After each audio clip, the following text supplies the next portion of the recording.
ماں کے بارے میں کچھ آپ کو بتانا چاہوں گا۔ ایک صحابی اللہ کے نبی کے پاس آئے اور اللہ کے نبی سے پوچھا، اے اللہ کے نبی، میرے اوپر سب سے زیادہ حق خدمت کرنے کا کس کا ہے؟ تو اللہ کے نبی نے فرمایا کہ تمہاری ماں کا۔ پھر اس صحابی نے پوچھا، پھر اس کے بعد کس کا ہے؟ پھر اللہ کے نبی نے فرمایا کہ تمہاری ماں کا۔ پھر اس صحابی نے پوچھا اللہ کے نبی اس کے بعد، پھر اللہ کے نبی نے فرمایا تمہاری ماں کا۔ پھر اس صحابی نے پوچھا اے اللہ کے نبی اس کے بعد، کہا تمہارے والد کا۔ اب آئیے ہم آپ کو ایک بات یہاں پہ سمجھاتے ہیں کہ اللہ کے نبی نے یہ 3 بار ماں کے بارے میں فرمایا، پھر چوتھے بارے میں باری آئی تو باپ کے بارے میں فرمایا۔ ماں کو 3 درجہ کیوں دیا؟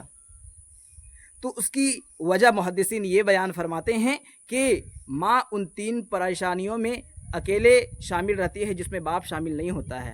سب سے پہلا پریشانی کہ بچے کو 9 مہینہ پیٹ میں رکھنا۔ اگر آپ سوچیں، اگر آپ اپنے پیٹ میں ایک بھاری بھرکم پتھر رکھ دے تو آپ ایک دن بھی گزار پائیں گے؟ نہیں گزار پائیں گے، گزارنا مشکل ہو جائے گا۔ لیکن وہ ماں 9 مہینہ اس بچے کو پیٹ میں رکھتی ہے، تو یہ ایک درجہ ہوا۔ اور دوسرا جس میں باپ شامل نہیں ہوتا ہے، اور دوسرا بچوں کو جنم دینا۔ یہ سب سے کٹھن گھڑی ہوتا ہے عورت کے لیے کہ وہ زندگی اور موت کے درمیان جوجھ رہی ہوتی ہے جس میں باپ شامل نہیں ہوتا۔ اس لیے اللہ کے نبی نے دوسری مرتبہ بھی فرمایا کہ ماں کا حق زیادہ ہے۔ پھر تیسری چیز جو 2.5 سال بچوں کو دودھ پلاتی ہے، اس میں بھی باپ شامل نہیں ہوتا۔ اس لیے تیسری بار بھی اللہ کے نبی نے ماں کا تذکرہ فرمایا اور چوتھے بار میں باپ کے بارے میں تذکرہ فرمایا کہ باپ کا حق ہے۔ تو آپ سمجھے جب اللہ کے نبی نے ماں کو اتنا پروٹوکول دیا ہے تو ہم اور آپ کیا کر رہے ہیں اپنے والدین کے ساتھ؟ اپنے گریبان میں تھوڑا جھانک کر دیکھیں کہ ہم اپنے والدین کے ساتھ کیا یہ معاملہ کر رہے ہیں؟ ان سے پیار کے ساتھ پیش آ رہے ہیں؟ نہیں آ رہے ہیں۔ آج آپ کے پاس والدین ہیں تو آپ کو ان کا احساس نہیں ہے۔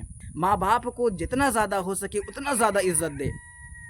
آپ جتنا زیادہ کوشش کریں گے، لاکھ کوشش کر لے، قربانیاں پیش کرے ان کے لیے، لیکن ان کا حق آپ کبھی ادا نہیں کر سکتے۔ ماں کا وہ حق جب جنم دیتے وقت اس کا ایک آہ نکلتا ہے نا، اس آہ کے بقدر بھی آپ ان کا حق ادا نہیں کر سکتے ہیں۔ تو کرپیا آپ سے میں درخواست کر رہا ہوں، آپ سے گزارش کر رہا ہوں کہ یہ وقت آنے سے پہلے کہ وہ آپ کو چھوڑ کے جا چکی ہو، اس سے پہلے آپ ان کا سمان کیجئے، آپ ان کو جو ہے نا اپنے دل میں بسا کے رکھیے۔ امید ہے آپ کو میری بات سمجھ آئی ہوں گی، تو اس بات کو صدقہ جاریہ سمجھ کے کسی اور تک بھی شیئر کیجئے تاکہ دوسروں کو اس بات سے فائدہ حاصل ہو۔